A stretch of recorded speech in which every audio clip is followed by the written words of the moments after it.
അതെ, കിട്ടിയതെന്ന് അവിടെ കിടന്നോളി. അല്ലാതെ വീണ്ടും വീണ്ടും ഇങ്ങനെ എന്നെ ബുദ്ധിമുട്ടിക്കാൻ വരണ്ട. മരുമകൾ നസീറ പറയുന്നത് കേട്ട് പാവം വൃദ്ധയായ ആ മാതാവ് ഭയന്ന് വിറച്ചു. ആ സ്റ്റോർ റൂമിലേക്ക് അവരെ തള്ളിയിട്ടുകൊണ്ട് പറഞ്ഞു, അതെ, ഞാൻ പറയുന്നത് കേൾക്കണം. ഈ റൂമിൽ നിങ്ങൾ പുറത്തിറങ്ങാൻ പാടില്ല. ഭക്ഷണം കാര്യങ്ങളും ഞാൻ ഇങ്ങോട്ട് കൊണ്ടുവന്ന് തരും. നിങ്ങൾ അവിടെ സിറ്റ് ഔട്ടിലൊന്നും പോയി ഇരിക്കാൻ നിൽക്കണ്ട. പറഞ്ഞില്ലെന്ന് വേണ്ട. എന്റെ ഫ്രണ്ട്സുകളൊക്കെ വരുമ്പോഴേ നിങ്ങളെ കാണുമ്പോൾ എനിക്കൊരു മോശമാണ്. ആ വൃദ്ധയായ മാതാവ് സഫിയ വിതുമ്പി. കാരണം മറ്റൊന്നുമല്ല, തൻ്റെ തൻ്റെ പണിയാണ് തൻ്റെ മകനെ കൊണ്ട് ആങ്ങളയുടെ മകളെ തന്നെ കെട്ടിക്കണം എന്നുള്ളത്. അതെൻ്റെ ഒരു ആഗ്രഹമായിരുന്നു. അല്ലെങ്കിലും ഇവിടെയുള്ള ഈ സ്വത്തും മുതലും ഒക്കെ പുറത്തേക്ക് നഷ്ടപ്പെടാതിരിക്കാൻ വേണ്ടിയിട്ട് തൻ്റെ ആങ്ങളയുടെ മോളെ തന്നെ വിവാഹം കഴിക്കാൻ പറഞ്ഞതും എൻ്റെ നിർബന്ധം കൊണ്ട് തന്നെയാണ്. എന്താപ്പം ചെയ്യുക? പക്ഷേ പുറത്തുള്ള കുട്ടികളെ പോലും അത്ര പോലും അവൾക്ക് എന്നോട് സ്നേഹമില്ല. അവൾ കാട്ടുന്നത് കണ്ടില്ലേ? വിവാഹം കഴിഞ്ഞ് 3 മാസം എൻ്റെ മകൻ ഇവിടെ നിന്നു. അത് കഴിഞ്ഞ് അവൻ പോയി. അതെ, വീട് പണി, കുറച്ച് സ്ഥലം വാങ്ങിയ കടം എല്ലാം ബാക്കിയുണ്ടായിരുന്നു.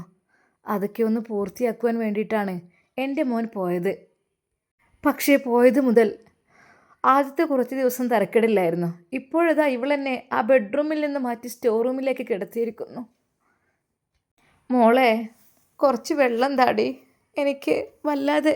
അതെ, ഇവിടെ വന്നാണ് എടുത്തോളി. ഇന്നെ കാക്കണ്ട വെള്ളത്തിനൊന്നും. പിന്നെ എടുക്കുമ്പോഴേ ഒന്നായിട്ട് കൈയിട്ട് മുക്കരുത് കേട്ടോ. ആ വെള്ളമൊക്കെ ചീത്തായി പോകും. നല്ലോണം ശ്രദ്ധിച്ച് അത് ചെരിച്ചെടുത്താൽ മതി. മോളെ, എനിക്ക് വലിയ കുടം താങ്ങാൻ. ഓ, ഇനിയിപ്പോൾ അതും ഞാൻ ചെയ്തു തരണോ? എന്താന്നില്ലേ, ഇങ്ങനെ ഒരു പ്രായമുള്ളത് വീട്ടിലുള്ളതിന് വലിയ ഒരു ഇടങ്ങാറാണ്. മോളെ, ഞാൻ നിൻ്റെ ബാപ്പാൻ്റെ പെങ്ങളല്ലേ, അമ്മായിയല്ലേ. അമ്മായി ആണെങ്കിലേ കുറച്ചൊക്കെ അടങ്ങി ഒതുങ്ങിയൊക്കെ ഇരിക്കണം. എന്തിനാ നിങ്ങൾ ഇങ്ങനെ ഇടങ്ങാറാകുന്നത്? ഇങ്ങോട്ട് വന്നിട്ട് നിങ്ങൾക്ക് അവിടെ ഇരിക്കണോടത്ത് ഇരുന്നാൽ പോരെ? മോളെ, ഞാൻ ശരിക്കും അതാ ആ ഉമ്മ അവരുടെ മകനെ വളരെയധികം കഷ്ടപ്പെട്ടാണ് പഠിപ്പിച്ചിരുന്നത്. അതായത് അപ്പങ്ങൾ ഉണ്ടാക്കി വിറ്റിട്ടാണ് ആ ഉമ്മ മകനെ പഠിപ്പിച്ച് വലിയ ജോലിക്കാരനാക്കിയത്. നല്ല ശമ്പളവും കാര്യങ്ങളും ഉണ്ട് അവൻ്റെ ജോലിക്ക് ഗൾഫിൽ. എന്നാൽ ഉമ്മയുടെ സ്ഥിതി വളരെയധികം പരിതാപകരമാവുകയാണ്. അന്ന് നസീറക്ക് അതാ ഭർത്താവ് സിദ്ദീഖ് വിളിക്കുകയാണ്. ഹലോ, നസി, എന്തൊക്കെ? സുഖാണിക്കാ. എന്തൊക്കെ ഇക്കാക്ക്, എങ്ങനെയുണ്ട്? കുഴപ്പമൊന്നുമില്ല, അങ്ങനെ പോകുന്നു. ഉമ്മ എവിടെടി? ഉമ്മയോ? ഉമ്മ അവിടെ ഉറങ്ങിക്കണേ. ഉറങ്ങിക്കോട്ടെ, ഉമ്മാക്ക് നല്ല ക്ഷീണമുണ്ട്. മരുന്ന് കുടിച്ചിൻ്റെതേ ആ ക്ഷീണം ഉമ്മാക്ക് നല്ലോണുണ്ട്. ഉമ്മാനൊന്ന് വിളിച്ചു നോക്കിയേ. ഒന്ന് ഉമ്മാൻ്റെ അടുത്ത് കൊടുത്താ. ഇന്നലെ വിളിച്ചപ്പോഴും കിട്ടിയില്ല. എന്താ ഉമ്മ ഇങ്ങനെ ഒരു ഉറക്കം?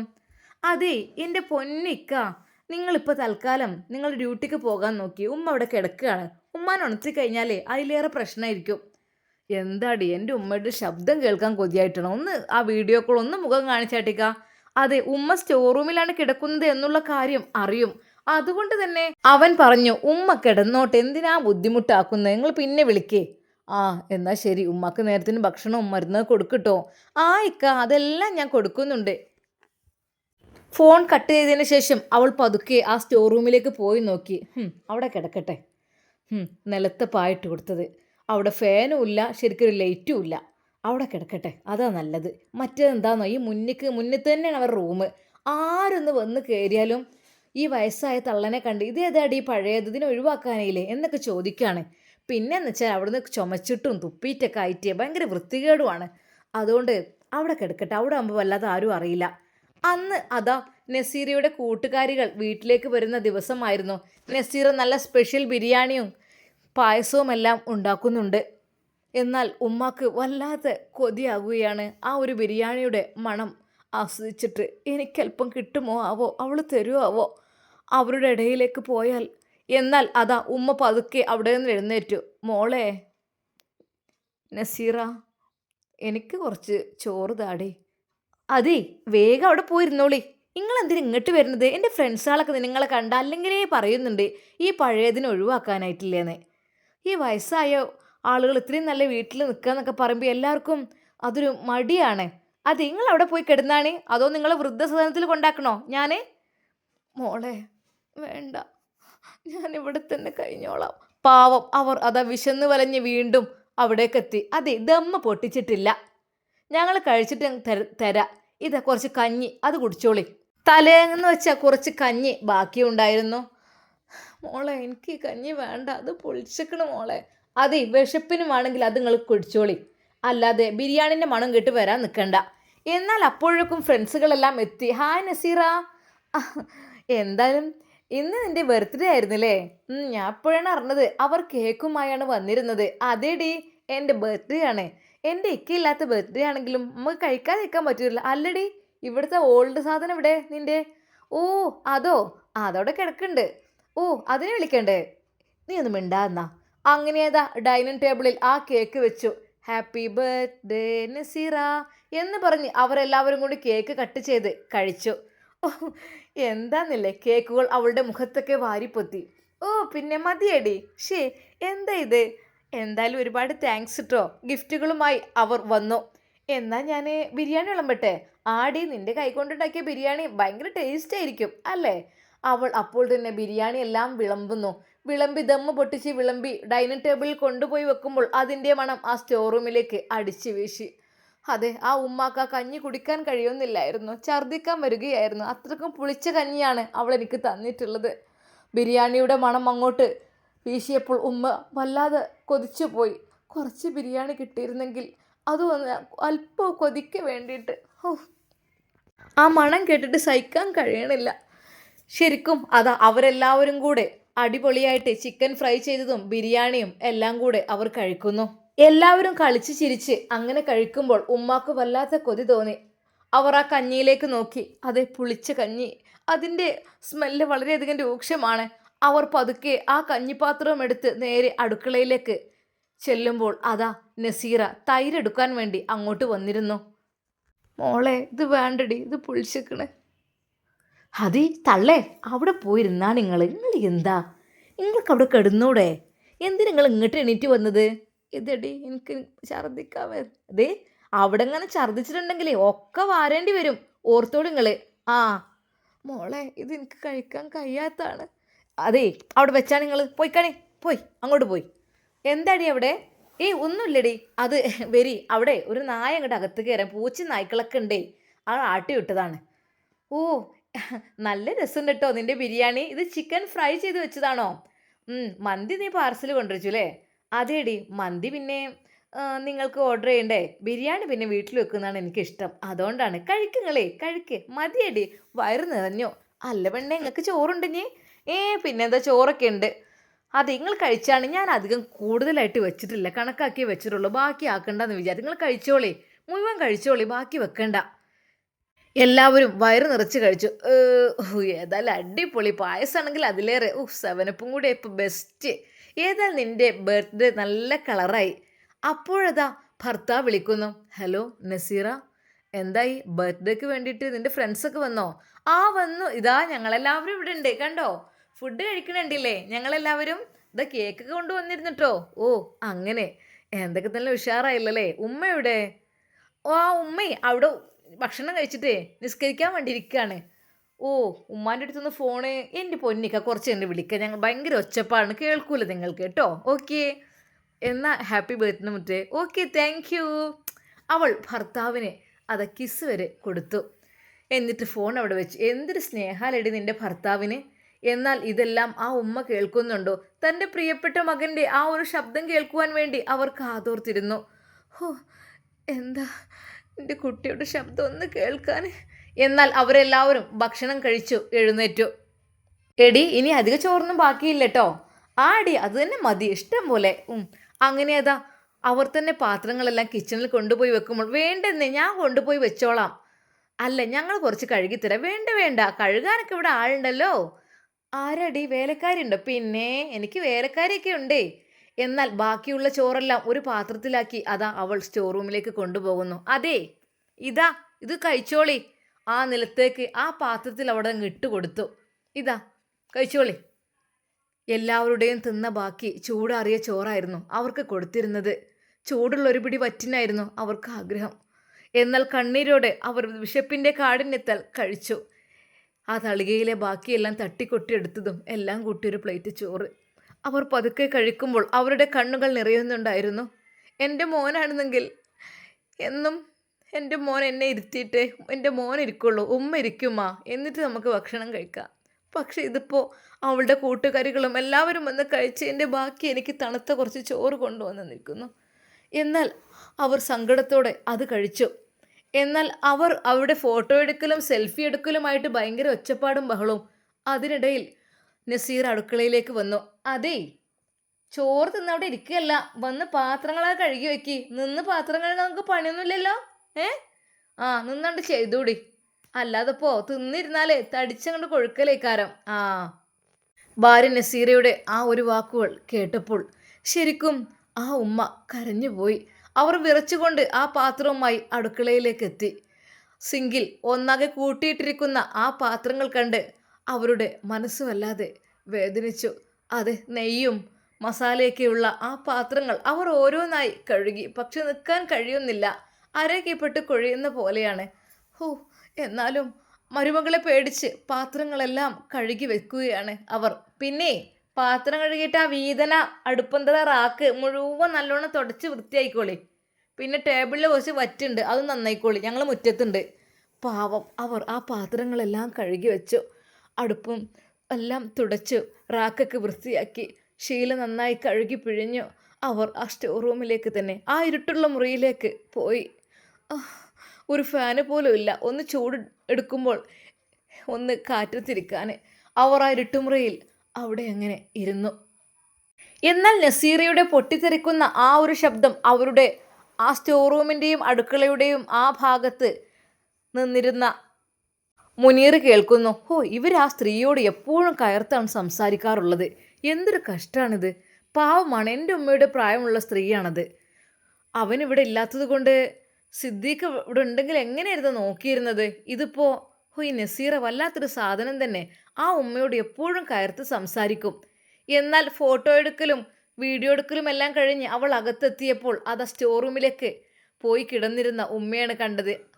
തള്ളേ, ടേബിളിലെ വറ്റൊക്കെ ആരെ തുടക്കുക? അത് ആർക്ക് വെച്ചതാ? ഞാൻ നിങ്ങളോട് പറഞ്ഞില്ല ടേബിളിലെ വറ്റൊക്കെ തുടച്ചെടുത്തോടെ വൃത്തിയായി ക്ലീൻ ചെയ്യണമെന്ന്? എന്താ വേഗം പള്ള നിറച്ച് പോയി കെടുക്കുക അല്ലേ? എണീറ്റങ്ങട്ട് എണീറ്റ് കണ്ട് അത് ക്ലീൻ ചെയ്യേ. മോളെ, എനിക്ക് നിൽക്കാൻ കഴിയണില്ല മോളെ, അരയൊക്കെ ഇപ്പോട്ട് കുഴിയാണ്, എനിക്ക് കഴിയാൻ ഞാൻ എന്താ ചെയ്യുക? അതേ, നിങ്ങൾ ഇങ്ങനെ കിടന്നിട്ടാണ് നിങ്ങൾ കഴിയാത്തത്. ഏത് നേരം കെടുത്തല്ലേ, ഒന്ന് പണിയൊക്കെ എടുത്താൽ ഒക്കെ മാറിക്കോളും. ശരിക്കും അവളുടെ ആ വാക്കുകൾ വീണ്ടും അതാ മുനീർ കേൾക്കാനിട വരുന്നു. പഠിച്ചവൻ അതിനെക്കൊണ്ടൊന്ന് പണി എടുപ്പിക്കണ്ടോ? ഏതായാലും വല്ലാത്തൊരു അവസ്ഥ തന്നെ. എന്തായാലും ഇന്നാ ഉമ്മാൻ്റെ അടുത്തേക്ക് ഒന്ന് പോയി നോക്കണം. പക്ഷെ അവിടെ കുറേ പെണ്ണുങ്ങളുണ്ട്, ഭയങ്കര ഒച്ചപ്പാടും ബഹളവും പാട്ടും കൂത്തുമായിട്ട് നിൽക്കുന്നുണ്ട്. പാവം ആ മാതാവിൻ്റെ സ്ഥിതി. അവൾ അതിനെയാണ് ഇങ്ങനെ ചീത്ത പറയുന്നത്. എന്തിനാ റബ്ബേ പ്രായമായ ആളുകളെ എങ്ങനെ ചീത്ത പറയുന്നത്? എത്ര വിഷമം ഉണ്ടാവും അവർക്ക്. ഒന്നുമില്ലെങ്കിൽ സിദ്ദീഖിനെ നോക്കി പോറ്റി വളർത്തി വലുതാക്കി ഗൾഫിലേക്ക് പറഞ്ഞയച്ചുണ്ടാക്കിയതല്ലേ ഈ സമ്പാദ്യമൊക്കെ. ഏതായാലും ഇങ്ങനത്തെ ഭാര്യമാരൊക്കെ ഉണ്ടായിക്കഴിഞ്ഞാൽ എത്ര ഇടങ്ങാറാണ്. പാവം, ഈ ചീത്ത പറച്ചിലൊന്നും ഒരിക്കലും സഹിക്കാൻ കഴിയില്ല. എന്നാൽ പാവം അതാ ആ ഉമ്മ സ്റ്റോർ റൂമിൽ കരയുകയായിരുന്നു. മരുമകളുടെ പണിയെടുപ്പിക്കൽ കഴിയുന്നില്ല. അത് കുറേ നോക്കിയതല്ലേ, ഇനി കഴിയുന്നില്ല റബ്ബ് നിന്ന് ജോലിയൊന്നും ചെയ്യാനേ. പക്ഷേ സ്റ്റോർ റൂമിലുള്ള ആ ഒരു കിടത്താണെങ്കിൽ അതിലേറെ ബുദ്ധിമുട്ട്. കൊതുകും ഈച്ചയും ഒക്കെ നിറഞ്ഞ ആ ഒരു സ്ഥലം. ഒരു ജനൽപ്പാളിയുണ്ട്, അത് തുറന്നിട്ട് പാവം ആ ഉമ്മ പുറത്തേക്ക് നോക്കിക്കൊണ്ടിരിക്കും. അങ്ങോട്ട് നോക്കുമ്പോഴാണ് ഒരു സമാധാനമുള്ളത്. അല്ലാതെ സിറ്റ് ഔട്ടിലൊന്നും ഇരിക്കുവാനോ താൻ ഇഷ്ടപ്പെടുന്ന താൻ കുഴിച്ചിട്ട് ചെടികളെയോ പൂക്കളെയോ നോക്കി സന്തോഷിക്കുവാനോ ഒന്നിനും എനിക്ക് അവൾ സമ്മതിക്കുന്നില്ല. ഒന്നിനും. ഇപ്പോൾ ഈ സ്റ്റോർ റൂമിൽ അകപ്പെട്ട രീതിയിലാണ്. ഈ 4 ചുവരുകൾക്കിടയിൽ എൻ്റെ ജീവിതം തള്ളി നീക്കുകയാണ്.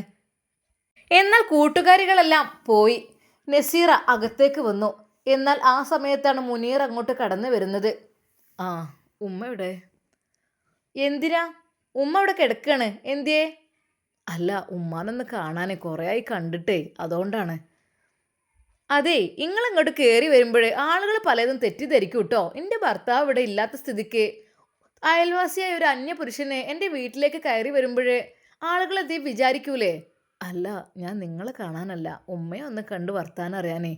അതെ, ഉമ്മയെ ഇപ്പം കാണും, നിങ്ങൾ വർത്താനം അറിയാൻ വേണ്ട. ഉമ്മ അവിടെ കിടക്കുകയാണ്. ഗുളിക കുടിച്ച ക്ഷീണം ഉണ്ടാവും, നിങ്ങൾ പോയിക്കാണി, ഇപ്പോൾ ഞാൻ ഗേറ്റ് എടുക്കട്ടെ. എന്നാൽ മുനീർ അങ്ങോട്ട് വന്നപ്പോൾ അവളുടെ വാക്കുകൾ കേട്ട് അവനാകെ വഷളായിപ്പോയി. ഞാൻ ആ മാതാവിനെ ഒന്ന് കാണാൻ വിചാരിച്ചതാണ്. എനിക്കേതായാലും ഉമ്മല്ല, എൻ്റെ ഉമ്മ മരണപ്പെട്ടു പോയതാണ്. എൻ്റെ ഉമ്മയും അവരും നല്ല ഫ്രണ്ട്സായിരുന്നു, നല്ല ചങ്ങാഴ്ചകളായിരുന്നു. പക്ഷേ അവരെ കാണുമ്പോൾ എനിക്ക് എൻ്റെ ഉമ്മാനെ കാണുന്ന പോലെയായിരുന്നു. സിദ്ദീഖും ഞാനൊക്കെ ഒരുമിച്ച് കളിച്ച് പഠിച്ച് വളർന്നതാണ്. എന്താ ചെയ്യുക, എൻ്റെ ഉമ്മ എനിക്ക് നഷ്ടപ്പെട്ടു. സിദ്ദീഖിന് ഉമ്മയുണ്ട്, ആ ഉമ്മയെ കാണുമ്പോൾ എൻ്റെ ഉമ്മയുടെ മുഖമാണ് എനിക്ക് ഓർമ്മ വരിക. എന്നാൽ നസീറയുടെ വാക്കുകൾ കേട്ട് അയാൾ എടുത്തു വെച്ച കാല് പിറകോട്ട് തന്നെ വെച്ചു. നേരെ അതാ ആ വീട്ടിലേക്ക് പോയി. എന്നാൽ ഭാര്യ ചോദിച്ചു, എന്താ മനുഷ്യ നിങ്ങൾ പോയിട്ട് വേഗം വന്നത്? സഫിയുമ്മാൻ നിങ്ങൾ കണ്ടില്ലേ? എങ്ങനെ കാണാൻ, അത് മരുമകൾ ഭയങ്കര ജഗജില്ലിയാണ്. പാവാണ് ആ സ്ത്രീ അവിടെ കഴിയുന്ന രംഗം. എന്നാൽ ഈ സമയം അതാ സ്റ്റോർ റൂമിനടുത്ത് നിന്ന് വീണ്ടും ഒച്ചപ്പാട്. അതേ, അടിച്ചു വാരി നല്ലോണം തുടച്ചുകൂടി. മോളെ, എനിക്ക് കാല് കുഴയണേ. അതൊന്നും പറഞ്ഞിട്ട് കാര്യമില്ല, മുറ്റാണെങ്കിൽ ഒരു ഭാഗം നിറഞ്ഞിക്കണ്, ഫ്രണ്ട് ഭാഗം ഒന്ന് അടിച്ചു വരുവേണ്ട കഴിഞ്ഞു. എല്ലാവരും അവരൊക്കെ കണ്ടാൽ മോശമല്ലത്, ഇനി വേഗം അടിച്ചു വരിക്കാണ്ട് നീച്ച് കാണ്ട് നിങ്ങൾ ഇങ്ങനെ കിടന്നാലെങ്ങനെ? എന്നാൽ ആ ഉമ്മയെ കൊണ്ട് നിരന്തരം പണിയെടുപ്പിക്കുകയാണ്. അവർ വിറച്ചുകൊണ്ട് ചൂലുമായി അതാ മുറ്റത്തേക്ക് ഇറങ്ങുന്ന ആ ഒരു കാഴ്ച അപ്പുറത്തെ വീട്ടിൽ നിന്നും അതാ മുനീർ കാണുന്നു. പാവം ആ സഫിയുമ്മ, അവരെ കൊണ്ട് ഈ മുറ്റ കടുപ്പിക്കണോ? നീച്ച് നിൽക്കാൻ എനിക്ക് എൽപ്പില്ല. എന്നിട്ടും വടി കുത്തിപ്പിടിച്ച് അവർ മുറ്റം അടിച്ചു വാരുന്നത് കാണുമ്പോൾ അവൻ്റെ മനസ്സ് വല്ലാതെ ഒന്ന് വിഷമിച്ചു. എന്നാൽ ആ നിമിഷം തന്നെ അവൻ അവിടെ നിന്ന് ഒരു ഫോട്ടോ എടുത്തു ആ ഉമ്മയെ, അറിയാത്ത രീതിയിൽ. എന്നാൽ ഇത് സിദ്ദീഖ് എങ്ങനെ അറിഞ്ഞു കഴിഞ്ഞാൽ എത്രമാത്രം വിഷമമുണ്ടാവും.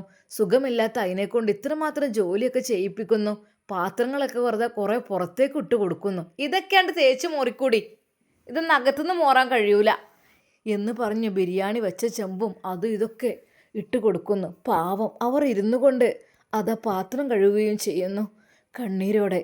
എന്നാൽ മുനീറിനത് സഹിച്ചില്ല, പാവം ആ സ്ത്രീ. എന്നാൽ അവൻ അറിയാതെ അതൊരു വീഡിയോയാക്കി എടുത്തു. ഉമ്മ പാത്രം കഴുകുന്നതും കുമ്പിട്ട് മുറ്റമടിച്ച് വടിയും കുത്തിപ്പിടിച്ച് മുറ്റമടിച്ചു വരുന്നതും ഒക്കെ. എന്നാൽ അതിനിടയിൽ ഇങ്ങോട്ട് നോക്കി, ഈ വാഷിംഗ് മെഷീനിൽ ഇതാ തിരുമ്പിയത്, ഇതൊക്കെ ഇതാ ഞാൻ അങ്ങോട്ട് വെച്ചേക്കണം, പുറത്തൊന്ന് തോരട്ടൂടി, നല്ല വെയിലുണ്ടില്ലേ. പാവം അവളുടെയൊക്കെ ഡ്രസ്സാണ് ഉമ്മയെ കൊണ്ട് അതെല്ലാം ചെയ്യിപ്പിക്കുന്നത്. ഈ വീട്ടിലത്തെ എല്ലാ പണി ഞാൻ തന്നെ ചെയ്യണം, എനിക്ക് സഹായിക്കാൻ ഒരാളില്ലല്ലോ. ഏതായാലും നിങ്ങൾ വെറുതെ ഇരിക്കലാണ്, ചെയ്തൂടി. ശരിക്കും ഉമ്മയെ കൊണ്ട് ജോലി ചെയ്യിപ്പിക്കണമെല്ലാം അറിയാതെ മുനീർ വീഡിയോയിൽ എടുത്തു. കാരണം പ്രായമായതാണ്, സുഖമില്ലാത്തതാണ്, അതിന് എത്രമാത്രം ബുദ്ധിമുട്ടിപ്പിക്കുന്നത് ശരിയല്ലല്ലോ. എന്നാൽ മുനീറിനത് കണ്ട് സഹിച്ചില്ല. മുനീർ ഭാര്യയോട് പറഞ്ഞു, എടി നീ അവളോടൊന്ന് പറഞ്ഞ് മനസ്സിലാക്കിയേക്ക്. അതായത് ആ പാവം അതിനെക്കൊണ്ടൊന്നും ചെയ്യിപ്പിക്കണം, ഒന്ന് വീണാൽ പോയില്ലേ. അത് ഇത്രയും കാലം കഷ്ടപ്പെട്ട് അവനെ എങ്ങനെ പഠിപ്പിച്ചത് അറിയോ? പലഹാരങ്ങൾ ഉണ്ടാക്കി അത് 4 മണിക്ക് എഴുന്നേറ്റ് ഉണ്ടാക്കൽ തുടങ്ങും. അങ്ങനെ അതെല്ലാം കടകളിലേക്ക് കൊടുത്ത് ഉണ്ണിയപ്പമായിട്ടും അച്ചപ്പമായിട്ടും നെയ്യപ്പമായിട്ടും ഒക്കെ ഉണ്ടാക്കി കൊടുത്തിട്ട് വിറ്റിട്ടാണ് അവൻ മകനെ തന്നെ അവർ പഠിപ്പിച്ചുണ്ടാക്കിയത്. നമ്മളിങ്ങനെ ചെയ്യുന്നത് ശരിയല്ലല്ലോ, നീ ഒന്ന് അവളോട് പോയി പറ. അങ്ങനെ ഏതാ നസീറയുടെ അരികിലേക്ക് അപ്പുറത്തെ വീട്ടിലെ മരുമകൾ വരുന്നു. നസിയെ, ആ ഇതാരാ? സുഹറയോ? എന്തൊക്കെ സുഹറ? സുഖം. ഇന്നലെ നല്ല ഒച്ചപ്പാടൊക്കെ ഇവിടുന്ന് കേട്ടിരുന്നോ? എൻ്റെ ബർത്ത്ഡേ ആയിരുന്നേ, അപ്പം ഇക്ക പറഞ്ഞേ ഒട്ടും മോശം വരുത്തണ്ട. ഞാൻ പറഞ്ഞു എൻ്റെ ഫ്രണ്ട്സുകളൊക്കെ ഉണ്ടാവുമെന്ന്. ഇക്ക പറഞ്ഞ ആയിക്കോട്ടെ, അതിനിപ്പോൾ എന്താ, നിൻ്റെ ഫ്രണ്ട്സുകളൊക്കെ വന്നോട്ടെ, അതൊന്നും നോ പ്രോബ്ലം. എന്താ വെച്ചാൽ വേണ്ടി കൊണ്ടുവച്ചോണ്ടിന്ന് പൈസ അയച്ചു തന്നിരുന്നോ? അതായിരുന്നു നല്ല ഒച്ചപ്പാടില്ലേ? ശരി. എൻ്റെ ഫ്രണ്ട്സുകളൊക്കെ വന്നിരുന്നു, അവർ കേക്ക് കട്ടിങ്ങും കാര്യങ്ങളും എല്ലാം കഴിഞ്ഞു. ബിരിയാണി പിന്നെ അങ്ങോട്ട് കൊണ്ടുവന്ന് തരാൻ ഉണ്ടായിരുന്നില്ലടി. അതൊന്നും സാരമില്ലാന്ന്, ബിരിയാണി മന്തിയൊക്കെ ഇപ്പോൾ എപ്പോൾ വേണമെങ്കിൽ നമുക്ക് കിട്ടൂല, അതൊന്നും നോ പ്രോബ്ലം, അതൊന്നും പ്രശ്നമേ ഇല്ല, അതൊന്നും ഈ വിചാരിക്കേണ്ട അതിനെക്കുറിച്ചൊന്നും. അല്ലടി ഉമ്മ ഇവിടെ? അതെ, ഉമ്മ അവിടെ കിടക്കുകയാണ്. കിടക്കേ? ഉമ്മ ഇല്ല, അവിടെ അപ്പുറത്ത് മുറ്റടിച്ച് വരാൻ. അതേ, ഉമ്മാക്ക് ഇങ്ങനെ ഊരമ്മ കൂടെ ഒരു വേദന. ഞാൻ പറഞ്ഞു ഉമ്മ നിങ്ങളെ കണ്ട് കഴിയുന്ന പണിയൊക്കെ നിങ്ങൾ എടുത്തോളി, നിങ്ങൾ ഇങ്ങനെ കിടന്നിട്ടായിരിക്കും എന്ന് പറഞ്ഞ് ഓരോ ചെറിയ പണിയൊക്കെ ഞാൻ അങ്ങനെ കൊടുക്കും. കാരണം ഒന്ന് ശരീരത്തിന് ഉന്മേഷം ആയിക്കോട്ടെ വിചാരിച്ചിട്ടേ. മറ്റേതൊക്കെ എടുത്ത് ഇങ്ങനെ കിടന്നാൽ എടി അതിന് ഉമ്മാക്ക് ഊരക്കൊക്കെ കേടന്നല്ലേ, ഉമ്മാക്ക് അങ്ങനെ കയ്യോ? കുറേ എടുത്തതല്ലേ ഉമ്മ. അതൊക്കെ ശരി തന്നെയാണ്, പക്ഷെ വയസ്സായതാന്ന് വിചാരിച്ചിട്ട് നമ്മൾ വെറുതെ ഇരിക്കാൻ സമ്മതിക്കരുത്. ഓരോ പണി എടുത്തോട്ടെ, പാത്രം കഴുകിക്കോട്ടെ, ഉപ്പേരിക്ക് മുറിച്ചെന്നോട്ടെ, പിന്നെ അടിക്കലും തുടക്കലും അതൊക്കെ കഴിയണത്ര പോലും എടുക്കുക. നമ്മളൊരിക്കലും അവരെ എടുക്കരുതെന്ന് പറയരുത്. സ്നേഹം ഉണ്ടെങ്കിൽ എടുപ്പിക്കണം, അങ്ങനെയാണ് വേണ്ടത്. എന്നാലും എടി അതിനെക്കൊണ്ട് പാവം മുറ്റൊന്നും അടുപ്പിക്കണ്ടോ, വീണ് കഴിഞ്ഞാലേ അതൊക്കെ ഒരു പ്രയാസമായിരിക്കും. ആ പിന്നെ ഞാൻ ഏതായാലും പോട്ടെ. വല്ലാതൊന്നും നോക്കിക്കോണ്ടി, ഏതായാലും പറയാൻ പറ്റൂലേ. നമുക്ക് ശരിയാണ്, നമുക്ക് അമ്മായിമാരാണ്. അപ്പോൾ നമ്മളെ ആണുങ്ങൾക്ക് പോലെ പെറ്റുമ്മല്ലേ, പെറ്റുമ്മാരാകുമ്പോൾ പിന്നെ അതിൻ്റേതായിട്ടൊരു വേദന ഉണ്ടാവുമല്ലോ. എടി എന്നാൽ ഞാൻ പോട്ടിട്ടോ, അല്ലടി ചായ കുടിച്ചിട്ട് പോവാം. ചായ കുടിച്ചിട്ട് പോയി വേണ്ടായിട്ടാണ്, ഇപ്പോൾ വേണ്ട. അങ്ങനെ അതാ അവൾ അവിടെ നിന്ന് ഇറങ്ങി. എന്നാൽ മുനീർ ദയച്ചതായിരുന്നു ഉമ്മയെ കൂടുതൽ ബുദ്ധിമുട്ടാക്കരുത്, ഉമ്മയുടെ കാര്യത്തിൽ ശ്രദ്ധിക്കണമെന്ന് പറയാൻ വേണ്ടിയിട്ട്. അവൻ വന്നപ്പോൾ മുതൽ തന്നെ അവർ ചീത്ത പറഞ്ഞ് ആട്ടിയത് കൊണ്ട് മുനീറിനൊന്നും പറയാൻ വയ്യ. പക്ഷേ വീണ്ടും അതാ ആ സ്റ്റോർ റൂമിൻ്റെ ഭാഗത്ത് നിന്ന് ഒച്ചപ്പാട് കേൾക്കുന്നു. ഇങ്ങക്ക് അവിടെ കിടന്നൂടെ എന്നാലേ? ഇതിങ്ങനെ നടക്കണം എന്തിനും ഇതിലൊക്കെ? ഞാൻ ഇപ്പോൾ തുടച്ചതായിരുന്നു, നിങ്ങൾക്ക് തുടക്കാൻ കഴിയില്ല, ഞാൻ തുടക്കണം. തുടച്ചു കൊടുത്ത് കൂടെ ചവിട്ടി നടക്കണം നിങ്ങളെ. എൻ്റെ കാലുമല്ലടി ചാളിയൊന്നുമില്ലേനോ, ഞാൻ എൻ്റെ കൈയൊന്ന് കഴുകാൻ വേണ്ടിയിട്ട്. ആ കൈ കഴുകാൻ അതെ, തിന്ന് കഴിഞ്ഞാലേ നല്ല കുറച്ച് കഴിഞ്ഞിട്ട് എണീറ്റ് വന്നാൽ മതി. അപ്പം തന്നെ എണീറ്റ് വീണിട്ട് എനിക്ക് പണി ഉണ്ടാക്കാൻ വേണ്ടിയിട്ട്. അവർ പിന്നെയും അതാ ചീത്ത പറയാൻ തുടങ്ങി. ചുരുക്കി പറഞ്ഞാൽ വീട്ടിലെ ജോലികളെല്ലാം ചെയ്യിപ്പിക്കും. അവർ ഉപദ്രവിക്കുക വരെ തള്ളൻ്റെ ജീവനൊന്ന് പോയി കിട്ടണമില്ലല്ലോ. എന്നാൽ കുറച്ച് ദിവസം കഴിഞ്ഞപ്പോൾ അവളുടെ ആങ്ങള വന്നു. അല്ല പിന്നെ ഈ തള്ളക്ക് ഇപ്പോഴും മരിക്കാനായില്ലേ? ഇതിപ്പോഴും എത്ര കാലമായി വയസ്സായി കൂട്ടിനുള്ളിൽ കഴിയണത്? എൻ്റെ പൊന്നാരെൻ്റെ ജാസിമേ, എന്നോട് പറയാന് അതിനെ നോക്കിയാൽ മടുത്തക്കണ്. അതുണ്ടായി എന്തോരം ബുദ്ധിമുട്ടാന്നോ. ഇതിങ്ങനെ നേരത്തിന് വെച്ചും വെളുപ്പം ഉണ്ടായി കൊടുക്കണം. എനിക്ക് കണ്ടുകൂടെ എനിക്ക് ദേഷ്യമാണിത്. പിന്നെ ആ സ്റ്റോർ റൂമൊക്കെ അങ്ങോട്ട് പോകാൻ കഴിയൂല, മണക്കുണ്ട്. അതെന്താ കുളിപ്പിക്കലൊന്നുമില്ലേ? എന്താ സ്വയം കുളിച്ചുകൂടെ? ഞാൻ അങ്ങനെ കുളിപ്പിച്ചെടുത്തിട്ട് വേണം. അപ്പോൾ അത് ഞാൻ ചെറിയ കുട്ടിയാ അങ്ങനെ കുളിപ്പിച്ചെടുക്കാൻ. ശരിക്കും അനിയനോടും അത് പറഞ്ഞു. എന്നാൽ അല്ല ഇവരൊന്ന് ജീവൻ പോയി കിട്ടി നമുക്കിത് എന്ത് ചെയ്ത് കാട്ടണം. അതെ, ഇക്ക വരുന്നതിന് മുമ്പ് ഈ ഒരു വീടും സ്ഥലമൊക്കെ എൻ്റെ പേരിലാക്കണം. അല്ലെങ്കിൽ എന്താണെന്നോ, തള്ളക്കൊരു അവകാശം ഉണ്ടല്ലേ എത്തിനും. തള്ളൻ്റെ വേറെ ആർക്കെങ്കിലുമൊക്കെ ആക്കി കൊടുക്കും. ശരിയാണ്, ഞാൻ അമ്മാൻ്റെ ആങ്ങളുടെ മോളൊക്കെ തന്നെയാണ്. പറഞ്ഞിട്ടെന്താ, വേറെയും ഉണ്ടല്ലോ മക്കളൊക്കെ. അപ്പോൾ രണ്ടാളുടെ പേരിലും കൂടിയാണ് ഈ സ്ഥലം വീടൊക്കെ. പക്ഷെ അത് എൻ്റെ പേർക്ക് ഇങ്ങോട്ട് ആക്കണം, അതാണ് ഞാൻ ആഗ്രഹിക്കുന്നത്. അതെ, ഞാൻ എന്നാൽ ആധാരം ഒക്കെ ഉണ്ടാക്കി നമുക്ക് ഒപ്പിടിപ്പിക്കാൻ വേണ്ടി വരാം. എന്നാൽ പിന്നെ എൻ്റെ പേരിലാക്കി നമുക്ക് ഇതാണ്ട് വിറ്റിട്ട് വേറെ എവിടെയെങ്കിലും പോയി ജീവിക്കാം. ഇതിനെ വല്ല വൃദ്ധസദനത്തിലേക്ക് എങ്ങാനും കൊണ്ടുപോയിടുക, അതായിരിക്കും നല്ലത്. എൻ്റെ പൊന്നും ജാസിമേ, ഞാൻ വിചാരിച്ച കാര്യമാണത്. വൃദ്ധസദനം തന്നെ ഇവർക്കൊക്കെ നടക്കുള്ളൂ. മറ്റേത് ഈ വീടൊക്കെ ആകെ അലങ്കൂലമാക്കണേ. ഇത്രമാത്രം നമ്മൾ നല്ല വൃത്തിയായി കൊണ്ട് നടക്കണതാണ്. അതൊക്കെ അവരിങ്ങനെ വരുമ്പോൾ ഒരു പഴയ സാധനം എല്ലാവരും ചോദിക്കും, പഴയതിനെ വീണ്ടും ഒഴിവാക്കാനായിട്ടില്ല. എനിക്ക് മടിയാണ് സത്യം പറഞ്ഞാൽ. ഈ വയസ്സായ ഉമ്മയെക്കുറിച്ച് ആലോചിക്കുമ്പോൾ ഞാനൊന്നും ജീവൻ പോകണില്ല. അസുഖങ്ങളൊക്കെ ഉണ്ട്, എന്നാലും അങ്ങനെ ജീവിക്കും. ചിലപോലെ അങ്ങനെയാണ്, നല്ലോണം ആയുസ് ഉണ്ടാവും. ഒടുക്കത്തെ ആമൻ്റെ ആയുസ്സാണ് ഇവർക്കൊക്കെ. ഇതിങ്ങോട്ട് പോയി കിട്ടൂല. മറ്റുള്ളവരാണെങ്കിലോ പെട്ടെന്ന് മരിച്ചു പോവുകയും ചെയ്യും ബാല്യക്കാരൊക്കെ. ഇവരിത് കണ്ടില്ലേ? എന്നാൽ തൻ്റെ മരുമകളുടെ ക്രൂരതയൊന്നും പാവം ആ ഉമ്മ കേൾക്കാഞ്ഞിട്ടും അറിയാഞ്ഞിട്ടും അല്ല. ആ ഉമ്മ എല്ലാം ക്ഷമിക്കുകയായിരുന്നു. അന്നും അതാ സിദ്ദീഖ് ഗൾഫിൽ നിന്നും വിളിക്കുന്നു. ഹലോ ഇക്ക. ആ ഉമ്മ എവിടെടി? ആ ഉമ്മയോ? ഉമ്മ ബാത്റൂമിലാണ് തോന്നുന്നുണ്ട്. പിടിക്കണം കേട്ടോ. അതായത് എന്താന്നോ, ഒന്നും ഇങ്ങോട്ട് തല കറങ്ങി വീണാലേ പിടിക്കണം. ബാത്റൂമിൽ പോകുമ്പോഴൊക്കെ പിടിച്ചു കൊടുക്കണം കേട്ടോ. ഉമ്മക്ക് വീണ് പോയാലേ പോയി മോളെ, നമ്മളെ സ്വർഗ്ഗാണ് ഉമ്മ. അത് കേട്ടപ്പോൾ നസീറക്ക് ദേഷ്യം വന്നു. നിങ്ങളെ സ്വർഗം പോകണമില്ലല്ലോ. എന്താ പറഞ്ഞത്? അല്ല, സ്വർഗം അവിടെ ഉണ്ടെന്ന് പറഞ്ഞതാണ്. ഓ അല്ല, ഒന്ന് വേഗം കൊടുക്കടേ, എനിക്ക് എത്ര ദിവസമായി ഞാൻ വിളിക്കുന്നത്. എനിക്ക് എൻ്റെ ഉമ്മാൻ്റെ സൗണ്ട് ഒന്ന് കേൾക്കണം, മുഖം ഒന്ന് കാണണം. ഈ ഒന്ന് കൊടുക്കേ. അതെ, ഞാൻ കൊടുത്തോളാം, നിങ്ങളൊന്ന് മിണ്ടാ എന്നാണേ. അത് ബാത്റൂമിൽ ശരിക്കൊന്ന് ഉരച്ച് കുളിച്ചോട്ടെ, സ്മെല്ല് തുടങ്ങിക്കണ്. കുളിക്കാൻ വലിയ മടിയാണ്. എടി കുളിക്കാൻ മടിയാണെങ്കിൽ ഈ കുളിപ്പിച്ച് കൊടുക്കണ്ടേ? അവിടെ ഹീറ്ററും കാര്യങ്ങളൊക്കെ ഇല്ലേ? ഞാൻ അതൊക്കെ ഉമ്മാക്ക് വെച്ച് കൊടുത്തതല്ലേ. ഒന്നുണ്ട ബാത്റൂമൊക്കെ ഒന്ന് ആക്കി കൊടുത്തുകാണ്ട് എനിക്കൊന്ന് കുളിപ്പിച്ച് കൊടുത്തൂടെ? ഇനിയിപ്പോൾ അതും കൂടി എനിക്ക് ഇന്നെ അല്ലെങ്കിലേ പണിയെടുത്ത് കുഴങ്ങിക്കണം. ഞാൻ ഈ പ്രായമായാലും ഉമ്മാരൊക്കെ വീട്ടിലുണ്ടാകുമ്പോഴേ ഭയങ്കര പണിയാണ് കേട്ടോ. അവരിടയ്ക്കിടയ്ക്ക് ചായ വെള്ളം വറ്റ് ഇറങ്ങാണ്ട് ഇങ്ങനെ ഇടങ്ങാറാക്കും. എടി ഉമ്മല്ലേ, ഞാൻ ഈ നിലയിലെത്താൻ കാരണം എൻ്റെ ഉമ്മയാണ്. എൻ്റെ ഉമ്മ അപ്പം വിറ്റിട്ടാണ് എന്നെ പഠിപ്പിച്ച് ഇത്രയും വലിയ ജോലിയൊക്കെ വാങ്ങിത്തന്നത്. അത് മറക്കാൻ പാടില്ല. പിന്നെ ഇൻഷാ അല്ലാ ഞാനൊരു 2 ആഴ്ചക്കുള്ളിൽ എത്തും കേട്ടോ. എന്തിനെ? അല്ലേ, ഉമ്മാനെ കാണാൻ വല്ലാത്ത പൂതി. കുറേ അതിൽ കണ്ടിട്ട്. അതേ, ഉമ്മാനെപ്പം തന്നെ നിങ്ങൾ കാണാൻ വരണ്ട. ഉമ്മ ഇപ്പോൾ നല്ല റാഹത്തിലാണ് ഇവിടെ കഴിയണത്. ഉമ്മാക്ക് ഒരു കുഴപ്പമില്ല. നിങ്ങൾ വന്നാൽ ഉമ്മാക്ക് കൊഞ്ചൽ കൂടും, ഭക്ഷണം കഴിക്കൂല, മരുന്ന് കഴിക്കൂല, അങ്ങനെയൊക്കെ ആവും. ഇപ്പോൾ തൽക്കാലം നിങ്ങളവിടെ നിൽക്കുന്നിടത്ത് നിന്നോളി. എന്നാൽ അവൾ പറഞ്ഞതിൻ്റെ പൊരുൾ മറ്റൊന്നും അല്ലായിരുന്നു. വീടും സ്ഥലവും അവളുടെ പേരിലാക്കാനുള്ള തയ്യാറെടുപ്പായിരുന്നു. അതിനു വേണ്ടി ഉമ്മയുടെ ഒപ്പ് വേണം. പക്ഷേ പിറ്റേ ദിവസം അതാ അവൻ ആങ്ങള ആ ഒരു കടലാസുമായി വന്നപ്പോൾ ഉമ്മയോട് പറഞ്ഞു, ഇതിലൊന്ന് ഒപ്പിടണം. ഇല്ല, ഞാൻ ഒപ്പിടൂല. അതെന്താ? ഈ വീടും സ്ഥലവും ഇതിങ്ങനെ അനാഥമായി പോകും, അല്ലെങ്കിൽ നിങ്ങൾക്ക് ഇഷ്ടപ്പെട്ട മക്കൾക്ക് എഴുതി കൊടുക്കും. ഇല്ല, ഞാൻ ഒപ്പിടൂല. എൻ്റെ മകൻ സിദ്ദീഖ് വരാതെ ഞാനിതിൽ ഒപ്പിടൂല.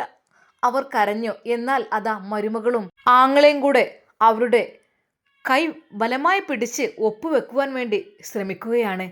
എന്നാൽ ആ ഉമ്മയുടെ കരച്ചിലതാ കേൾക്കുന്നു മുനീർ. വേണ്ട വേണ്ട, എൻ്റെ മക്കളെ, ഞാൻ ഒപ്പിടൂല, എൻ്റെ കുട്ടി വരാതെ ഒപ്പിടൂല. എന്നാൽ അവൻ അവിടെ ഒരു വീഡിയോ ക്യാമറ വെച്ച് അതെല്ലാം പകർത്തുന്നുണ്ടായിരുന്നു. ആ ഒരു ജനലിലൂടെ അത് ശരിക്കും സൂം ചെയ്ത് അവൻ കണ്ടു. എന്നാൽ അതിൽ നിന്ന് ഒഴിവാക്കുവാൻ വേണ്ടി അവൻ വേഗം അവരുടെ വീടിൻ്റെ മുൻഭാഗത്ത് പോയി ബെല്ലടിച്ചു. ആരാണ് ഈ നേരത്ത്? അതെ, മാറ്റിവെക്ക, കടലാസ് മാറ്റിവെക്ക, ആരെയും കാണും, ആരെ വരുന്നുണ്ട് തോന്നുന്നു. എന്നാൽ ഉമ്മ കരയുകയായിരുന്നു. പക്ഷേ ഒപ്പിട്ടിട്ടില്ല. ഒപ്പിടുവാൻ വേണ്ടി നിൽക്കുന്നതിനിടെയാണ് ബെല്ലടിച്ചത്. നസീറ പെട്ടെന്ന് ആ പേപ്പർ മാറ്റിവെച്ച് തട്ടം ശരിക്കിട്ട് അത് വാതിൽ തുറന്നു. ഇവിടെ ആരുമില്ലല്ലോ. എവിടെ ഇപ്പോൾ അവർ പോയി? ആരോ പറ്റിക്കാൻ വേണ്ടി അടിച്ചതായിരിക്കുമോ? ഇനി വല്ല കള്ളന്മാരും ആയിരിക്കുമോ? എനിക്കറിയുന്നില്ല. എന്നാലും വേണ്ട, ഇവിടെ ആരൊക്കെ പതുങ്ങിയിരിക്കുന്നുണ്ടാവും. തൽക്കാലം എടാ ജാസിം, എന്നാ ഈ പോയിക്കോ, പിന്നെ വന്നാൽ മതി. കാരണം എന്താണെന്നോ പറയാൻ പറ്റൂലേ. അങ്ങനെ അത് ജാസിം അവിടെ നിന്നും പുറപ്പെട്ടു. എന്നാൽ അതെല്ലാം വീഡിയോ ക്യാമറയിൽ പതിയുന്നുണ്ടായിരുന്നു. തള്ളേ, നിങ്ങൾ ഇഷ്ടം പോലെ ആയല്ലോ. തള്ള സമ്മതിക്കണില്ലായിരുന്നു. ഇത്ര വയസ്സുകാലത്ത് മുതലിനെ പൂതി. കുറച്ചൊക്കെ ഈ കുയ്യൊക്കെ കാല് നീട്ടിരിക്കുമ്പോഴേ അതൊക്കെ ഒന്ന് ഒഴിവായിക്കൂടെ? എൻ്റെ കുട്ടീൻ്റെ കൂടെ മുതലാണത്. എൻ്റെ പേരിൽ മാത്രമാക്കിയാൽ ഈ ഓനെ വിട്ട് പോകും, ഈ സ്വന്തമാക്കും, എനിക്കറിയാം. അതേ തള്ളേ, നിങ്ങളെ നാവുകൊണ്ട് കരുനാക്കൊണ്ടൊന്നും പറയണ്ട. ഞാൻ ഈ സംരക്ഷിക്കാൻ വേണ്ടിയിട്ടാണ്. അല്ലെങ്കിലേ നിങ്ങളെ വേറെ ആങ്ങളുടെ മക്കൾക്ക് നിങ്ങളുടെ നിന്നാണ്ട് ഓഹരി കൊടുക്കും. അതെനിക്ക് നല്ല ഉറപ്പുണ്ട്. അതുകൊണ്ടാണ് ഞാൻ എൻ്റെ പേരിലാക്കാൻ നിൽക്കുന്നത്. മോളെ, ഇജിൻ്റെ ആങ്ങളുടെ മോൾ തന്നെയല്ലേ? ഞാൻ എനിക്ക് എന്താ വെച്ചാൽ ആങ്ങളുടെ മോളൊക്കെ തന്നെയാണ്. പക്ഷേ നിങ്ങളെ സ്വഭാവം എനിക്ക് അത്ര പോരാ. എനിക്ക് നിങ്ങൾ ഇഷ്ടപ്പെടുന്നില്ല. അമ്മായിയാണ്. പക്ഷെ അമ്മായിക്ക് ഇത്ര അധികം അഹങ്കാരമൊന്നും പാടില്ല. സ്വത്തും മുതലുണ്ടെന്ന് വിചാരിച്ചിട്ട്. അമ്മായി കുറച്ചൊക്കെ അടങ്ങി ഒതുങ്ങിയൊക്കെ നിൽക്കണം. മോളെ, ഒരു തുള്ളി വെള്ളം ഞാൻ തരൂല, കരുതിക്കോളി എന്ന് പറഞ്ഞ് അതാ ശക്തമായി ആ സ്റ്റോർ റൂമിലേക്ക് തള്ളി അവൾ വാതിൽ പൂട്ടിയിട്ടു. അവർ അതാ വാതിൽ തട്ടി വിളിച്ചു, മോളെ, മോളെ, വാതിൽ തുറക്കും മോളെ, എന്നെടല്ല ഇവിടെ, എനിക്ക് പേടിയാണ് ഇവിടെ മോളെ, വാതിലടക്കല്ല മോളെ. അതെ, അവിടെ മിണ്ടാതെ അവിടെ കിടന്നോളി. അതാ നല്ലത്. മുതലും തരൂല, സ്വത്തും തരൂല, നിങ്ങൾ ഇഷ്ടത്തിന് ഞാൻ നിന്ന് തരണല്ലേ മോളെ. പാവം ആ ഉമ്മ കരഞ്ഞ് കരഞ്ഞ് അവിടെ ആ തണുത്ത പാഴിയിലേക്ക് തളർന്നു വീണിരുന്നു. എന്നാൽ അവൾ അല്പസമയം കഴിഞ്ഞപ്പോൾ AC റൂമിൽ സുഖസുന്ദരമായി കിടക്കുന്നു. ഉമ്മയാണെങ്കിൽ മകനെ കഷ്ടപ്പെട്ട് പഠിപ്പിച്ച് വലുതാക്കിയ ഉമ്മ സ്റ്റോർ റൂമിൽ ആ നിലത്ത പായയിൽ, തണുത്ത പായയിൽ, അവിടെ ഒരു പുതപ്പ് പോലും ഇല്ലാത്ത അവസ്ഥയിൽ. മരുമകളാണെങ്കിൽ അതാ AC റൂമിൽ. എന്നാൽ അവളുടെ അടുത്ത ചിന്താഗതി മറ്റൊന്നും അല്ലായിരുന്നു. എങ്ങനെയെങ്കിലും ഇവരിവിടെ നിന്ന് ഒഴിവാക്കണം, വൃദ്ധസദനത്തിൽ കൊണ്ടുപോയിടണം, അതായിരിക്കും നല്ലത്. ഭർത്താവിനോട് പറയണം ഉമ്മാക്ക് സുഖമില്ല, ഭ്രാന്ത് തുടങ്ങിയിരിക്കുന്നുവെന്ന്. എന്തായാലും വേണ്ടിയില്ല. എന്നാൽ ഈ സമയം മുനീറിന് ആ വീഡിയോകൾ കണ്ട് അദ്ദേഹം കരഞ്ഞു പോകുകയായിരുന്നു. പാവം പ്രായമായ അതിനെ ആ റൂമിൽ പൂട്ടിയിട്ട രംഗം, ഭക്ഷണം വെള്ളം കൊടുക്കാതെ അവിടെ കിടത്തിയ രംഗം, അതായിരുന്നു അവൻ്റെ മനസ്സിൽ. അവൻക്ക് ഓർമ്മ വന്നത് അവൻ്റെ ഉമ്മയുടെ മുഖമായിരുന്നു. പഠിച്ചവനെ, എൻ്റെ ഉമ്മയൊക്കെ പെട്ടെന്ന് സുഖമായി ഇവിടുന്ന് പോയല്ലോ. ഇവൻക്ക് ഉമ്മയുണ്ടായിട്ട് ഇവർ നോക്കുന്നില്ലല്ലോ. റബ്ബേ, ഉമ്മ അവരുടെ സ്വർഗമാണെന്ന് അവരറിയുന്നില്ലല്ലോ. എന്നാൽ മുനീറിന് തോന്നി, ഇല്ല, ഇനിയും ഞാനിത് അറിയിക്കാഞ്ഞാൽ അള്ളാഹു എന്നെ ശിക്ഷിക്കും. അതുമാത്രമല്ല, ഒരു പക്ഷേ സിദ്ദീഖിന് അതൊരു വല്ലാത്ത വിഷമമായി മാറും. ഒരു പക്ഷേ ആ ഉമ്മ എങ്ങാനും ജീവൻ പോയി കഴിഞ്ഞാൽ എന്തിനു നന്നേ, ഞാൻ അറിഞ്ഞിട്ട് മിണ്ടിയില്ല എന്ന് പറയില്ലേ. എന്നാൽ ആ നിമിഷം ആ വീഡിയോ അതാ നേരെ സിദ്ദീഖിൻ്റെ ഫോണിലേക്ക് അയച്ചു കൊടുക്കുന്നു. അന്ന് അവിടെ പുലർച്ചെ സിദ്ദീഖ് ഫോൺ എടുത്ത് നോക്കിയ നേരം ഇതിപ്പോൾ എന്താ, മുനീർ ഒരു വീഡിയോ അയച്ചിക്കണല്ലോ. എന്ത് വീഡിയോ? ഇനിയിപ്പോൾ വല്ല വാട്സപ്പിൽ നിന്ന് കിട്ടിയതെങ്ങനെ ആയിരിക്കും എന്ന് കരുതി അവൻ ഫ്രഷായി ബാത്റൂമിലൊക്കെ പോയി സെറ്റായി അങ്ങനെ ഓഫീസിലേക്ക് പോകുവാൻ വേണ്ടി നിൽക്കുമ്പോഴാണ് എന്തായിരിക്കും അവൻ അയച്ച വീഡിയോ എന്നറിയുവാൻ വേണ്ടിയിട്ട് ഒന്നെടുത്ത് നോക്കിയത്. ശരിക്കും ആ വീഡിയോ ഓൺ ചെയ്ത അവന് നിയന്ത്രണം നഷ്ടപ്പെട്ടു പോയി. എൻ്റെ ഉമ്മ എന്താ ഈ റൂമിൽ സ്റ്റോർ റൂമിലേക്ക് തള്ളി വാതിലടിച്ചിട്ടത്? ഉമ്മ കരയാണല്ലോ. മോളെ തുറക്കും മോളെ. ശരിക്കും അവൻ ആ കാഴ്ച കണ്ട് സഹിച്ചു നിൽക്കാനായില്ല. അവൻ ഞെട്ടുകയായിരുന്നു. റബ്ബേ, എന്താ പറ്റിയത്? എന്നാൽ അതാ മുനീറിനോട് അപ്പോൾ തന്നെ വിളിച്ച് കാര്യങ്ങൾ ചോദിച്ചു. ഹലോ മുനീറെ, എന്താടാ ഇത്? എൻ്റെ ഉമ്മല്ലത്? അതേടാ, ഇതൊന്നും തുടങ്ങിയതല്ല എൻ്റെ സിദ്ദീഖേ. ഇത് ഞാൻ ഈ ഒച്ചപ്പാടും ബഹളും കേട്ട് തുടങ്ങിയ അന്ന് മുതൽ ഞാൻ വിചാരിക്കുന്നതാണ്. പക്ഷേ 2-3 വീഡിയോസൊക്കെ ഞാൻ എടുത്തു. എന്തിനാണ് ആ സാധുവിനെ കൊണ്ട് ഇത്രമാത്രം പണി ചെയ്യിപ്പിക്കുന്നതും ഇത്രമാത്രം ഉപദ്രവിക്കുന്നതും? എന്ത് തെറ്റ് ചെയ്തിട്ടാണ്? എനിക്ക് സത്യം പറഞ്ഞാൽ എൻ്റെ ഉമ്മാനെ ഇടങ്ങാറാക്കുന്ന പോലെയാണ്. പാവം, അതിന് വെള്ളം എന്ന് പറഞ്ഞൊക്കെ കരയുന്നുണ്ട് അതിൻ്റെ ഉള്ളിൽ നിന്ന്. എന്താടാ ഞാൻ ചെയ്യാം? ഞാൻ അങ്ങോട്ട് ചെന്നാൽ അവൾ എന്നെ ആട്ടി വിടുകയാണ്. നിങ്ങൾ ആണുങ്ങളില്ലാത്ത വീട്ടിലൊക്കെ കടന്നു വന്ന് അവിഹിതം ഉണ്ടാക്കാൻ വരില്ലേ എന്ന് പറഞ്ഞിട്ട് ഞാൻ ആ ഉമ്മയെ ഒന്ന് കാണാൻ വേണ്ടി വരാം. പക്ഷെ അതിന് പോലും സമ്മതിക്കൂല. ആ ഉമ്മക്ക് ഒരാളോട് സംസാരിക്കാൻ ഒന്നും പാടില്ല. ആ രീതിയിൽ അതിനെ ഒറ്റപ്പെടുത്തിയിരിക്കുന്നുണ്ട് ആ ഇരുട്ട് മുറിയിൽ. ശരിക്കും അത് കേട്ട സിദ്ദീഖ് വളരെയധികം വിഷമിച്ചു പോയി. ഞാൻ വരാൻ വേണ്ടി നിൽക്കുകയായിരുന്നു. പക്ഷേ അവൾ വരണ്ട, ഇപ്പം ഉമ്മ ഹാപ്പിയാണെന്ന് പറഞ്ഞിട്ട് എന്നെ കുറച്ചുകൂടി നിർത്താൻ വേണ്ടി നോക്കിയതാണ്. ആ നിമിഷം തന്നെ അതാ അവന് ടിക്കറ്റ് എടുക്കുവാൻ വേണ്ടി നിൽക്കുകയാണ്. എന്നാൽ മറ്റൊരു വീഡിയോ കൂടി കാണിച്ചു കൊടുത്തു. അതെ, ഉമ്മ കഷ്ടപ്പെട്ട് ഇരുന്നു കൊണ്ട് പാത്രം കഴുകുക, വാഷിംഗ് മെഷീനത്തൊക്കെ അലക്കിയതൊക്കെ എടുപ്പിക്കുക, അങ്ങനത്തെ രീതിയിൽ അങ്ങനെ പലതും അവരെ കൊണ്ട് ചെയ്യിപ്പിക്കുന്ന അത് ശരിക്കും അവന് സഹിച്ചില്ല. ആ നിമിഷം തന്നെ അതാ അവൻ പുറപ്പെടുകയാണ്. അവൻ അതാ ടിക്കറ്റ് എടുത്തു, എമർജൻസി ടിക്കറ്റ്. തൻ്റെ പ്രിയപ്പെട്ട ഉമ്മ, തന്നെ താനാക്കി മാറ്റിയ തൻ്റെ പ്രിയപ്പെട്ട ഉമ്മയെ തൻ്റെ ഭാര്യ ഉപദ്രവിക്കുന്ന ആ ഒരു കാഴ്ച അവൻക്ക് കണ്ടു നിൽക്കാൻ കഴിഞ്ഞില്ല. ആ നിമിഷം അവൻ ഫ്ലൈറ്റിൽ നിന്ന് പോലും കരയുകയായിരുന്നു. എന്നാൽ ഒട്ടും പ്രതീക്ഷിക്കാതെയാണ് സിദ്ദീഖ് വീട്ടിലേക്ക് കയറി വരുന്നത്. എന്നാൽ പിക്ക് ചെയ്യാൻ മുനീർ പോയിരുന്നു. മുനീർ അവസ്ഥകളെല്ലാം പറഞ്ഞു. എന്താടാ ചെയ്യുക? അതേടാ, നീ വന്നില്ലെങ്കിൽ ഉമ്മയുടെ ജീവൻ പോലും നിനക്ക് കാണാൻ ബാക്കിയുണ്ടാവില്ല. അതുകൊണ്ടാണ് ഞാൻ നിനക്കത് വിട്ടത്. സ്റ്റോർ റൂമിൽ പൂട്ടിയിട്ട് കരയാണ് വെള്ളത്തിനും ഭക്ഷണത്തിനൊക്കെ വേണ്ടിയിട്ട്. എന്തിനാണ് ഇത്രമാത്രം ഉപദ്രവിക്കുന്നത്? ജീവൻ പോകാനാണോ? എന്നാൽ ആ നിമിഷം തന്നെ അല്പസമയത്തിന് ശേഷം അവർ അവിടെ എത്തി. എന്നാൽ പെട്ടെന്ന് കാറിൽ വന്നിറങ്ങുന്ന തൻ്റെ ഭർത്താവിനെ കണ്ട അവൾ ഞെട്ടി. ഇക്ക, സിദ്ദീഖ, നിങ്ങൾ ഇത്ര പെട്ടെന്ന് വന്നോ? ഇതെന്ത് സർപ്രൈസ് ആയിട്ട്? അവൾ അദ്ദേഹത്തെ കെട്ടിപ്പിടിക്കുവാൻ വേണ്ടി പോയി. എന്നാൽ അദ്ദേഹത്തിൻ്റെ മുഖം വല്ലാതെ വിഷമത്തിലായിരുന്നു. നസീറ, എൻ്റെ ഉമ്മ ഇവിടെ? ഉമ്മയോ? ഉമ്മ ഇവിടെ ഉണ്ട്. ഉമ്മ ഓടുകയാണേ. ഉമ്മക്ക് സുഖമല്ല, മാനസികമായിക്കണെന്ന് തോന്നുന്നുണ്ട്. ഉമ്മ ഓടിയിട്ട് ഉപദ്രവിച്ചിട്ട് ഞാൻ ഉമ്മാനെ പിടിച്ച് റൂമിലിട്ടേക്കാണ്.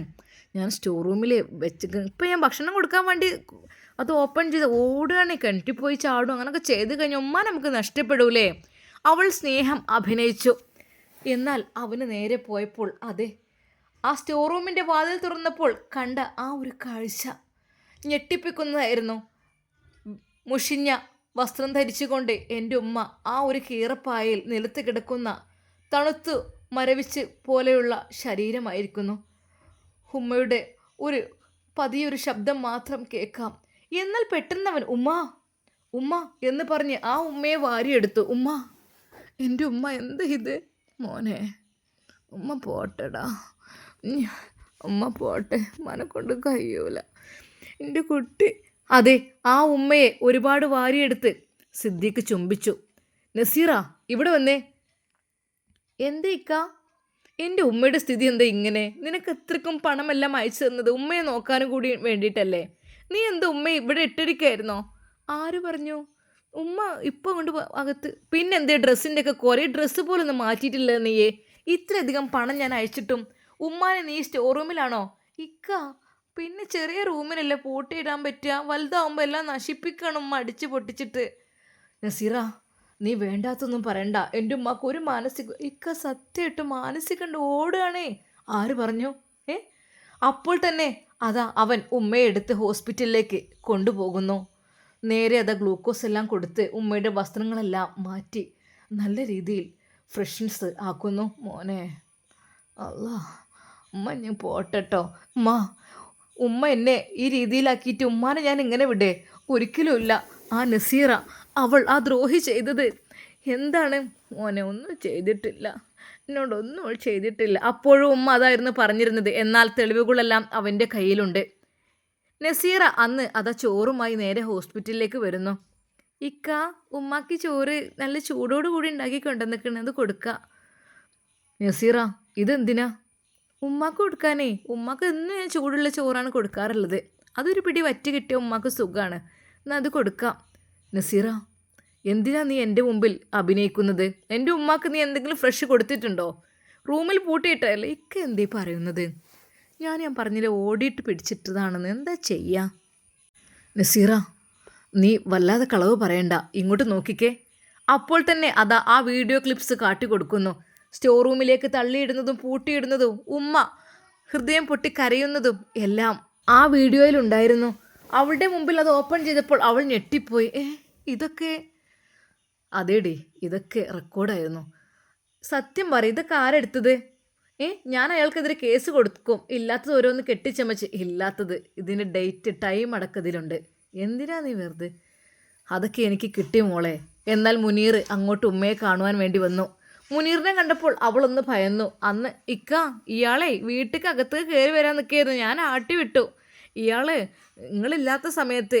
എന്നാൽ അവൻ പറഞ്ഞു, ഉമ്മയുടെ നിലവിളി കേട്ടിട്ടാണ് ഞാൻ അങ്ങോട്ട് ചെന്നത്, അല്ലാതൊരിക്കലും. എനിക്കറിയാം മുനീറേ. അതെ, അപ്പോൾ ഈ മുനീറായിരുന്നു നിങ്ങൾക്കിതൊക്കെ എത്തിച്ചു തന്നല്ലേ? അതെ, നിങ്ങൾക്കെതിരെ ഞാൻ കേസ് കൊടുക്കും. അവൾ വേഗം അതാ മുനീറിനെതിരെ കേസെടുക്കുവാൻ വേണ്ടി പോകുവാൻ നിൽക്കുമ്പോഴേക്കും അവളെ തേടി പോലീസ് വരുന്നുണ്ടായിരുന്നു.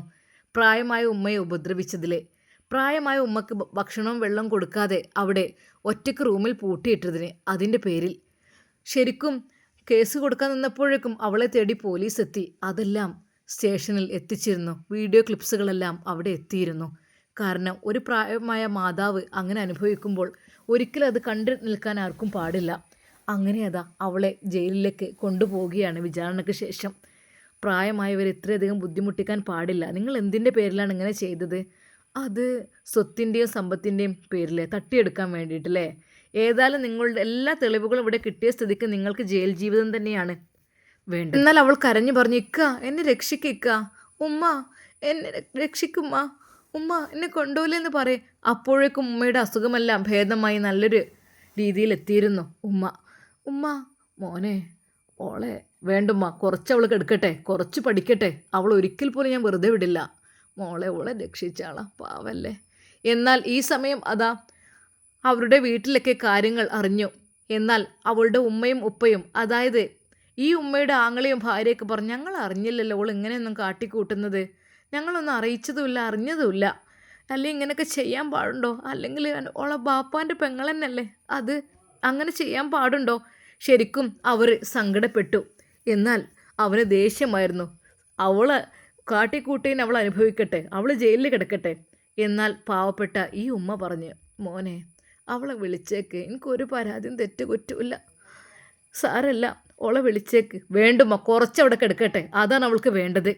എന്നാൽ അതിനിടയിൽ ഉമ്മയെ ഡിസ്ചാർജ് ചെയ്ത് നല്ല പ്രകൃതി മനോഹരമായ ഒരു സ്ഥലത്തെ ഒരു വീട്ടിലേക്കാണ് കൊണ്ടുപോയത്. ഉമ്മ, നമുക്ക് ആ പഴയ തറവാട്ടിലേക്ക് പോകണ്ട. ആ ഇരുണ്ട റൂമിൽ എൻ്റെ ഉമ്മ അവിടെ ഒറ്റയ്ക്ക് കിടക്കുന്നത് എനിക്ക് സഹിക്കാൻ പറ്റാത്തതാണ്. അത് കാണുന്നെ വേണ്ട എനിക്ക്.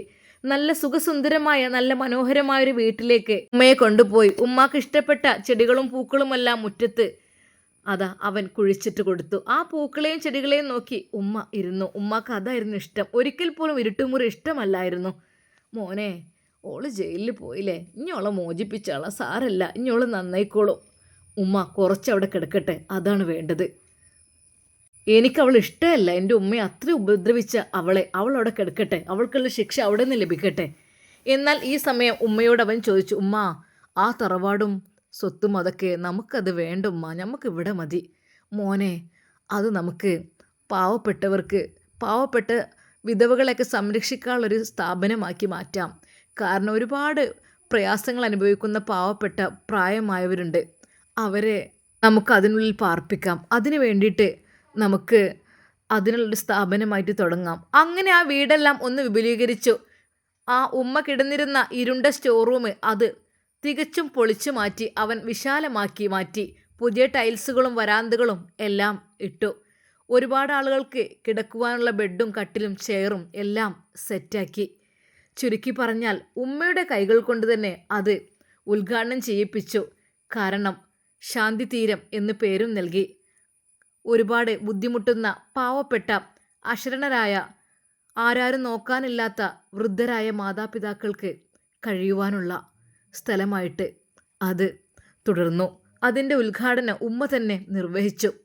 എല്ലാവർക്കുമുള്ള ഭക്ഷണമെല്ലാം സിദ്ദീഖ് നൽകി. അവിടെയുള്ള എല്ലാവർക്കും ഭക്ഷണവും വസ്ത്രവും വെള്ളവും എല്ലാം അവൻ തന്നെ സൗജന്യമായി നൽകി. അങ്ങനെ ആരാരും നോക്കാനില്ലാത്ത ആളുകൾക്ക് വേണ്ടി ആ തറവാട് അവർ ഒഴിഞ്ഞു കൊടുത്തു. എന്നാൽ ഈ സമയം ഉമ്മ പറഞ്ഞു, മോനെ നസീറയെ വിളിച്ചു നോക്കണം, എനിക്ക് മാപ്പ് കൊടുക്കാൻ ഞാൻ തയ്യാറാണ്. അവളുടെ ഓരോ ബുദ്ധിമോശം കൊണ്ട് ചെയ്തതായിരിക്കും, സാരല്ല മോനെ, അവളെ വിളിച്ചു നോക്കൂ. ഉമ്മ, എനിക്കൊരിക്കൽ പോലും ഇനി അവളെ വേണ്ട. എന്നാൽ അവൾ ജയിലിൽ നിന്ന് കത്തുകൾ അയച്ചിരുന്നു ഉമ്മാക്ക് വേണ്ടി. ഉമ്മ, ഞാൻ നിങ്ങളെ അങ്ങനെ ചെയ്തു ഇങ്ങനെ ചെയ്തു, നിങ്ങളെ ഒരുപാട് ഉപദ്രവിച്ച്, ക്ഷമിക്കണം ഉമ്മ. ആ കത്തെല്ലാം കിട്ടിയിരുന്നത് സിദ്ദീഖിനായിരുന്നു. എന്നാൽ ഒരിക്കൽ പോലും അത് ഉമ്മയെ കാണിച്ചില്ല.